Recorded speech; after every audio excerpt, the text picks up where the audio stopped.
दोस्तों, एक बार महात्मा बुद्ध किसी गांव में प्रवचन दे रहे थे। वे अपनी बात को समाप्त करते हुए बोले, मानव के दुख का कारण है स्वयं को किसी से बांधना। जहाँ भी मोह होता है, बंधन होता है, वहाँ दुख स्वयं ही उत्पन्न हो जाता है। अतः अपने बंधनों को जानें और उनसे बाहर निकलने का प्रयास करें। इसके बाद उन्होंने सभी लोगों को आशीर्वाद दिया और फिर अपने आश्रम को लौट गए। अगले दिन उनसे एक व्यक्ति मिलने आया। वह बुद्ध को दंडवत करता हुआ बोला, महात्मन, मैंने कल आपका उपदेश सुना। आपकी बातें मेरे हृदय में उतर गई हैं। मैंने अपने बंधनों को तोड़ दिया है, सारी मोह माया का त्याग कर दिया है। अब मैं आपकी शरण में आना चाहता हूँ। उस व्यक्ति की बातें सुनकर बुद्ध मुस्कुराए और धीरे से बोले, मुझे विस्तार से बताओ, बस तुमने कौन कौन से बंधन तोड़े और किसका मोह त्याग दिया है। वह व्यक्ति बोला, मेरे घर पर मेरे बूढ़े माता पिता और पत्नी हैं। मेरा एक छोटा बच्चा भी है। मेरी पत्नी बहुत बीमार रहती है। उसके कष्ट देखकर मैं अक्सर सोचता रहता था कि वह मर जाए तो उसके कष्ट दूर हो जाएं। उसकी वजह से मैं बहुत दुखी रहता हूँ। लेकिन कल जब मैंने आपका उपदेश सुना तो मेरी समझ में आ गया कि मेरे परिवार से मेरा बंधन ही मेरे दुखों का कारण है। अगर मैं इसके चक्कर में पड़ा रहूँगा तो कभी सत्य को नहीं जान सकूँगा। इसलिए मैं अपने घर को त्याग कर आपके पास आया हूँ। बुद्ध ने पूछा, क्या तुम सचमुच सभी बंधनों से मुक्त हो गए हो? देख लो, कहीं कोई बंधन तुम्हारे पीछे रह तो नहीं गया। वह व्यक्ति बोला, नहीं प्रभु, मैं अपने जीवन की सारी चीज़ों को पीछे छोड़ आया हूँ और अब आगे बढ़ना चाहता हूँ। बुद्ध ने कहा, अगर ऐसी बात है तो फिर ठीक है, आज तुम यहीं आश्रम में रुको। कल मैं तुम्हें बताऊंगा कि तुम्हें क्या करना है। बुद्ध ने अपने एक शिष्य की ओर इशारा किया। शिष्य ने उसे आश्रम के अतिथि कक्ष में पहुंचा दिया। वह व्यक्ति उत्सुकतापूर्वक आश्रम की गतिविधियों को देखता रहा। उन्हें देखकर वह बहुत प्रसन्न हुआ और अपने सौभाग्य पर इतराता रहा। अगले दिन बुद्ध ने उस व्यक्ति को एक कार्य सौंपते हुए कहा, तुम्हें पूर्व की दिशा में जाना है। वहां पर तुम्हें एक गांव मिलेगा। गांव के बाहर ही एक साधिका का घर है। वह तुम्हें कोई वस्तु देगी, उसे लेकर तुम्हें वापस मेरे पास आना है। वह व्यक्ति पूर्व दिशा की ओर चल पड़ा। गर्मी का मौसम था। कुछ ही देर में वह पसीने से तरबतर हो गया। उसे प्यास भी सताने लगी। वह सोचने लगा कि अगर इस समय मैं अपने घर पर होता तो इस तरह गर्मी में पसीना नहीं बहाना पड़ता। कुछ दूर और चलते पर उसे भूख भी सताने लगी।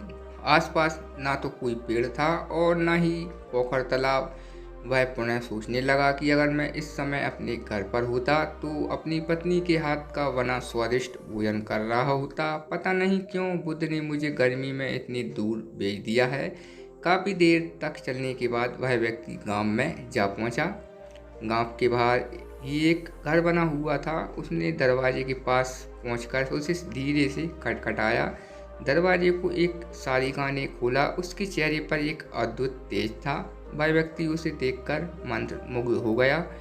सारिका ने उसे अभिवादन करते हुए कहा, मैं जानती हूँ कि आपको बुद्ध ने भेजा है, आप अंदर आ जाइए। वह व्यक्ति घर के अंदर चला गया। सारिका के कहने पर उसने पानी से हाथ मुंह धोया और एक चटाई पर बैठ गया।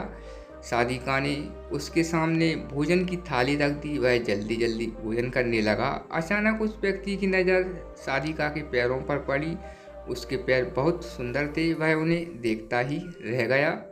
तभी सारिका ने उसका ध्यान भंग किया। वह बोली, जिस व्यक्ति को बुद्ध के चरणों में स्थान मिल जाता है फिर उसे किसी अन्य के चरणों की आवश्यकता नहीं पड़ती। सारिका की बात सुनकर वह व्यक्ति लज्जित हो गया और नजर नीचे करके चुपचाप भोजन करने लगा।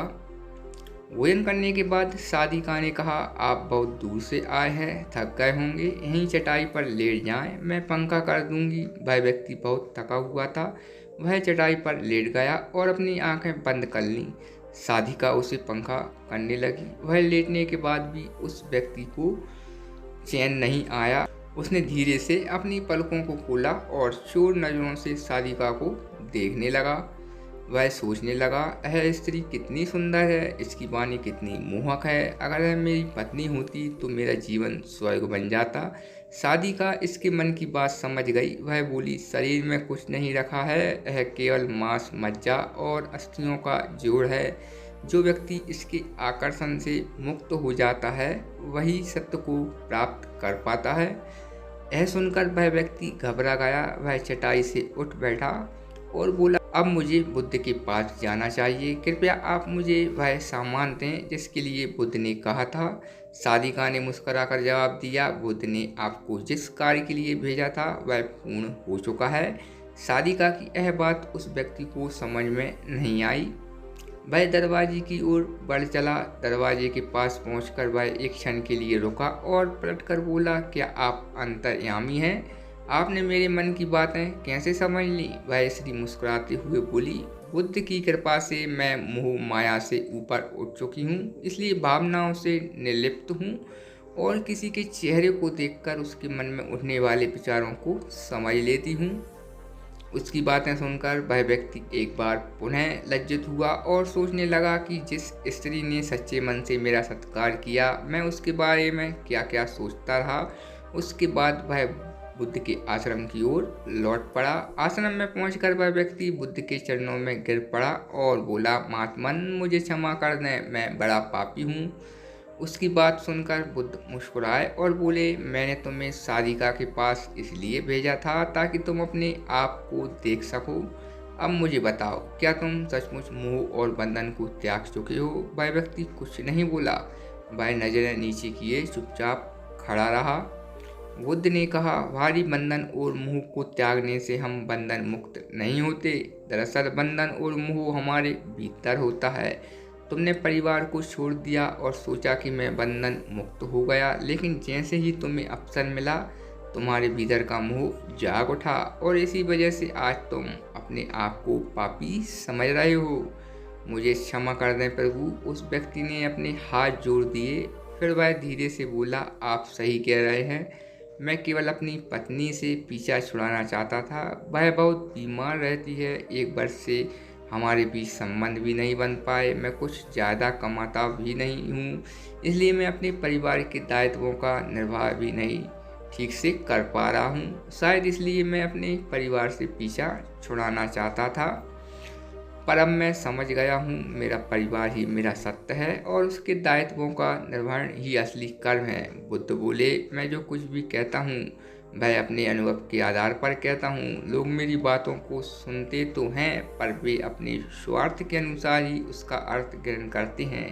इसलिए मोह, माया, कामना, इच्छा, वासना, क्रोध को लोग बाहर की ओर खोजते हैं, जबकि यह हमारे भीतर ही है। हम दूसरों को देखकर तरह तरह की कामना करने लगते हैं। कामना से इच्छा जन्म लेती है, इच्छा से वासना पैदा होती है और वासना की पूर्ति न होने पर क्रोध उत्पन्न होता है। यह सब एक दूसरे से जुड़े हुए हैं। क्रोध के लिए हम सदैव दूसरों को जिम्मेदार ठहराते हैं, जबकि क्रोध का स्रोत हमारे भीतर है। तुम चाहोगे तो क्रोध आएगा, तुम चाहोगे तो क्रोध नहीं आएगा। इसी तरह बंधन बाहर नहीं होते, हमारे मन में होते हैं। हम मन से ही किसी से बंध जाते हैं और मन के कारण ही हम दुख पाते हैं। लेकिन जो व्यक्ति इन बातों की गहराई तक पहुंच जाता है वह दुखों से हमेशा हमेशा के लिए मुक्त हो जाता है। दोस्तों, आपको यह कहानी कैसी लगी कमेंट करके ज़रूर बताएं। अगर आप चैनल पर नए हैं तो चैनल को सब्सक्राइब करना ना भूलें। वीडियो को लाइक करें, अपने दोस्तों के साथ इसे शेयर करें। धन्यवाद।